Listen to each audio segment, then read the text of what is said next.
Futbol tarixidagi imkonsiz 5 ta gol. 5-o'rin Mixail Lankom.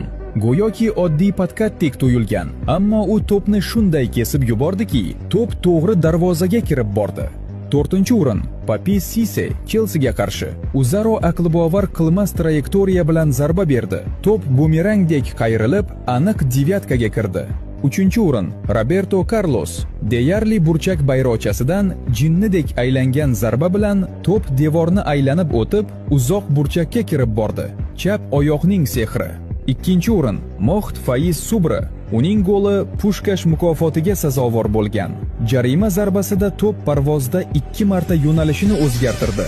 Ham darvozabonni, ham fizika qonunlarini aldadi. 1-o'rin Zlatan Ibragimovich. Angliya darvozasiga 30 metrdan o'ziga qarshi bisiklet zarbasi. Bu shunchaki gol emas edi. Bu sof san'at edi.